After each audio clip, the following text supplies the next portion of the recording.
All right, so I'm seeing a lot of sales reps in this space are struggling to handle objections. Think about it. You know, I don't know if I want to do this. I'm not really sure, or just like, you know, let me talk to my wife, just shit like that, right? And a lot of people are just handling at the surface level, just like, what do you need to think about, or what are you gonna talk to your wife about? Just this and that. You said you wanted to do this. Now, how I think about objections is I just really want to gain clarity on what it is that they mean. That's all it is. That's all sales is, right?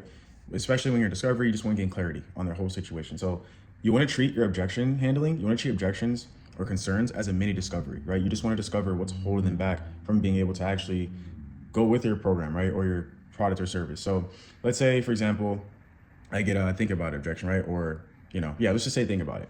How my brain works is like, okay, right? I'll give you guys an analogy. So let's say, for example, you're trying to shoot someone, right? With a gun and they have a bulletproof vest on. Obviously, if you shoot them in a bulletproof vest, it's not going to penetrate through, right?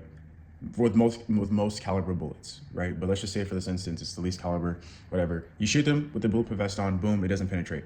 That's just like how when you're trying to handle a thing about objection, like straight on, like very surface level, it won't penetrate, right? But if you take that bulletproof vest off, right, you disarm the prospect, right? Then if you shoot them, it's going to go through them, right? So that's just kind of how I like to think about it, right? So think about objection. Yeah, that's fine. I mean, you definitely can take some time to think about it. How long do you need to think about it for?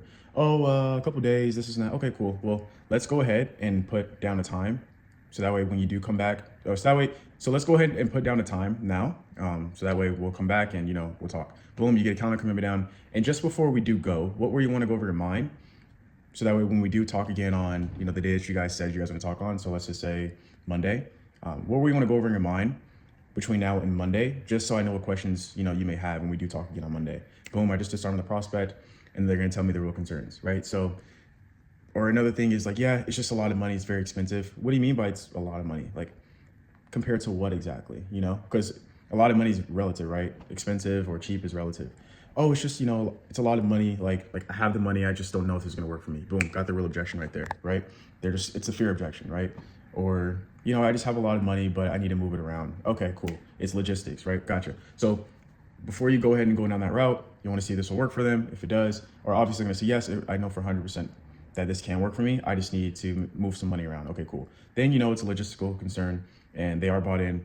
They just need help with logistics. So I hope this helps you guys. Remember, clarity on all of your sales calls and discovery and objection handling. And if you get really, really, really clear in discovery, you shouldn't have any objections at all when you do close, because you pre-handled them and you got cleared in the situation and you built a lot of trust through your questions. So if you guys have any questions, write them down in the comments or ask me on DM me on Instagram at @TheRealAaronThomas, and I'll see y'all later. Peace.